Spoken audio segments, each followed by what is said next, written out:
jutaan per bulan bisa kita dapatkan dari lahan 2 meter kali 2 meter, yaitu adalah 4 meter persegi ya. Financial freedom yang cuma membutuhkan 1 kali modal tapi bisa menghasilkan sepanjang hidup kita atau seumur hidup ya.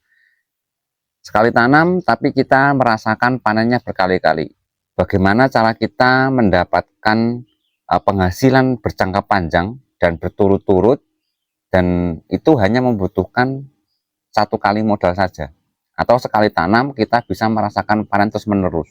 Dengan membudidayakan labu siam di pekarangan rumah atau dengan lahan yang kita miliki atau dengan lahan yang seadanya saja, kita bisa mencapai financial freedom atau bisa juga passive income ya. Bisnis ini atau usaha sampingan ini menurut saya sangat cocok untuk dicoba.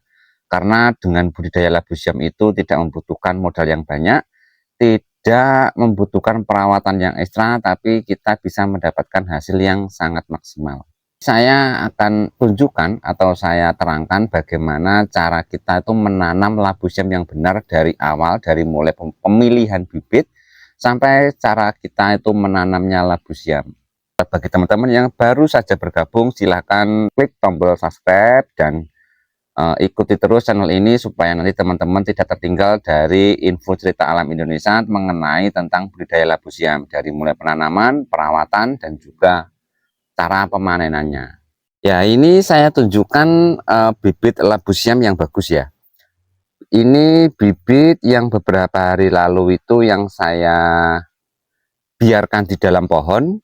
Dia itu sudah tua di dalam pohon, lalu dia itu sudah keluar tunasnya seperti ini ya.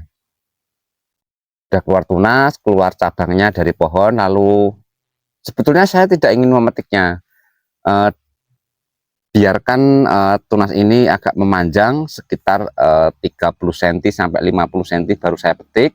Tapi kemarin-kemarin itu ternyata dia itu sudah jatuh sendiri. Jadi ya mau nggak mau harus saya sisihkan kayak gitu ya.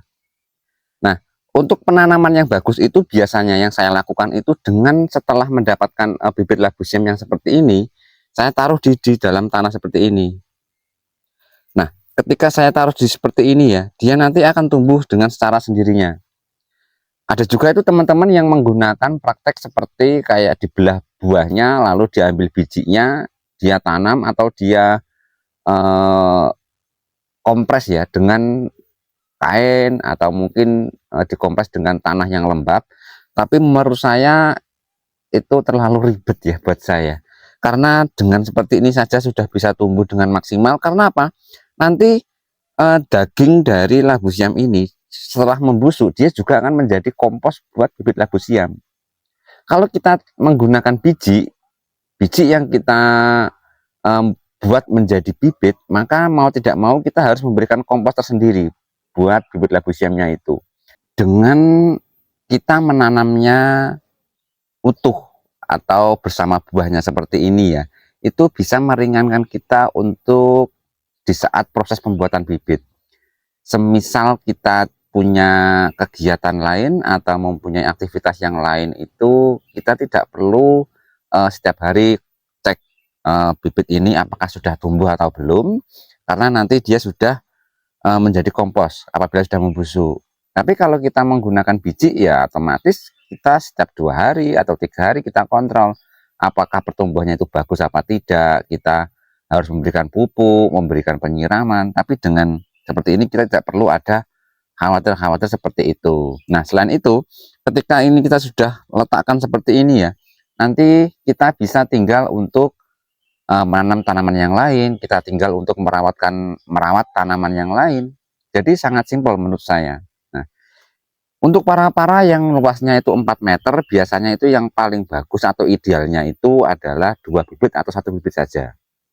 Itu untuk idealnya. Nah, di tempat saya ini sudah ada 4 bibit untuk lahan 4 meter kali 8 meter ya. Tapi untuk 4 meternya kasih 2 saja sudah cukup menurut saya. Nah, ini nanti juga akan saya pindah kalau sudah tumbuh tinggi ya. Karena apa? Ini saya letakkan di sini hanya untuk ya untuk memperlihatkan kepada teman-teman saja atau untuk mempraktekkan gimana caranya untuk menanam bibit labu siam. Saya kasih contoh lagi, saya perlihatkan itu yang sudah tumbuh sekitar 15 cm. Itu ada di dalam sana itu. Nah, di dalam sini ini ada yang sudah kisaran sekitar 15 cm tumbuhnya ya. Ini juga saya letakkan seperti ini bersama buahnya. Tidak terlalu ribet ya. Nah, nanti setelah tanaman itu atau bibit labu siam itu sudah tumbuh sekitar 1 meter atau 2 meter, baru kita membuatkan para-para. Para-para itu tujuannya untuk labu siam itu bisa berpegangan kepada para-para itu dan supaya dia itu bisa tumbuh dengan kuat. Nah, jika teman-teman bisa lihat di sini ini untuk labu siamnya, para-paranya itu hanya seperti ini yang saya buat, seperti bambu ke atas. Bambunya juga sederhana. Toh ini hanya untuk sementara, tidak untuk tidak perlu apa itu namanya ya, tidak perlu kuat, tidak perlu yang bagus. Karena ini hanya untuk jalannya ke atas. Nanti setelah dia itu naik ke atas, setelah sudah mencapai para-para yang mendatar, maka para-para yang seperti ini sebetulnya sudah tidak dibutuhkan lagi. Kalau misalkan ini diambil, dibuang juga sudah tidak masalah, karena dia sudah kuat, akarnya ini sudah besar dan sudah mampu untuk berdiri sendiri, maka setelah dia sudah mencapai ke atas, kita bisa membuangnya, itu sudah tidak masalah.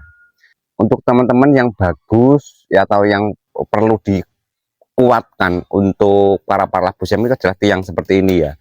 Yang bambu ini sebetulnya kurang rekomendasi buat saya kalau untuk bambu. Tapi kalau untuk pekarangan yang kecil, yang sempit, yang berluaskan hanya 4 meter itu tidak masalah menurut saya. Karena ketika nanti tiang ini sudah rapuh atau sudah tidak kuat lagi untuk menopang para labu siam, maka kita tinggal nyusupi, tinggal memberikan apa itu namanya, para ulang, maksudnya tinggal menyulam lah, seperti itu, menyulam satu persatu dari para yang sudah rapuh.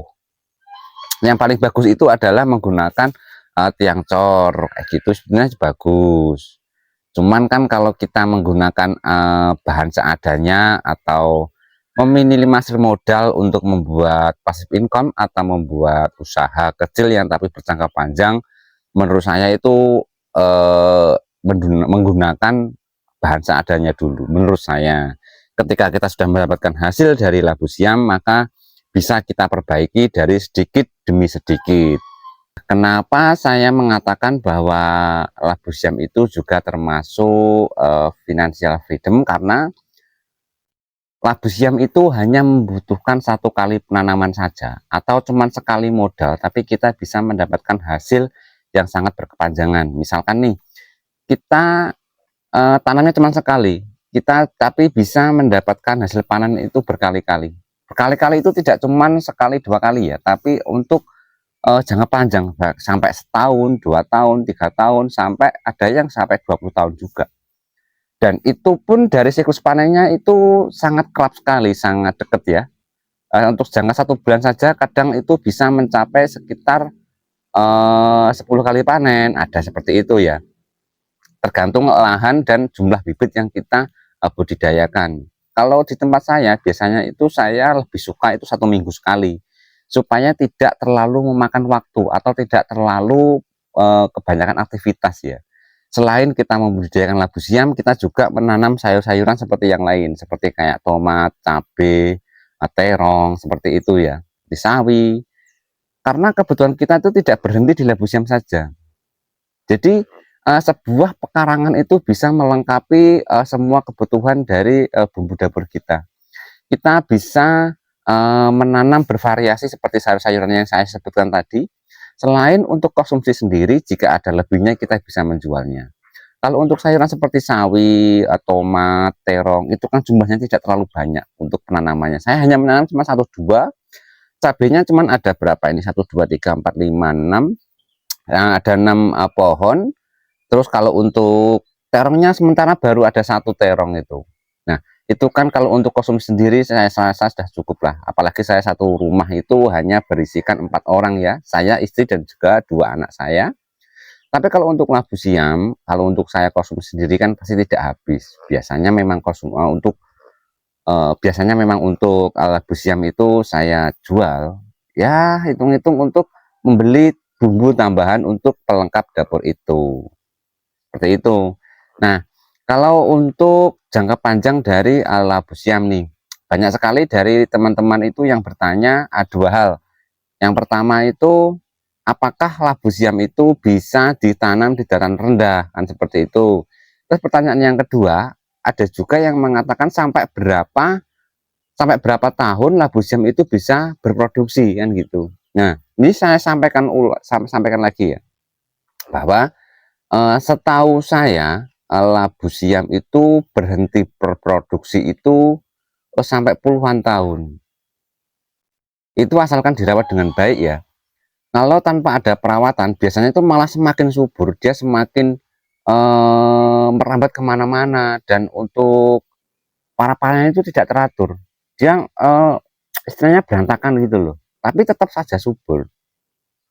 Tapi ada juga yang baru 15 tahun, 12 tahun dia sudah mati, sudah kering, sudah tidak produksi. Nah, menurut saya itu tergantung dari perawatannya. Mungkin karena dia itu terkena kayak hama lalat buah, terus terkena pas waktu dia masuk ke musim panas tapi tidak terlalu digubris ya tentang penyiramannya, kelembapannya itu. Jadi kurang ada perawatan, itu bisa memperpendek umur dari labu siam itu. Kalau kita sudah tekun, kita merawatnya dengan baik, menurut saya itu sudah berjangka panjang, sangat panjang sekali. Terus untuk penanaman di dataran rendah dan juga dataran tinggi, di tempat saya sekitar 600 sampai 700 mdpl di tempat saya. Jadi untuk lahan 4 meter saja kita bisa membudidayakan sebuah tanaman yang bisa memberikan kita itu hasil yang maksimal. Kalau kita mempunyai pekarangan yang tidak kita manfaatkan, pekarangan kosong ya, maka sampai kedepannya itu akan menjadi pekarangan kosong juga. Menurut saya pekarangan yang kosong itu apabila kita aktif dan memberikan tanaman-tanaman sayuran yang bisa memberikan manfaat kepada kita, maka itu akan memberikan sensasi yang sangat luar biasa sangat pada kita sendiri. Dari mulai kesehatan badan juga dapat, kesehatan pikir juga dapat, dan insya Allah untuk kesehatan dapur juga kita juga dapat.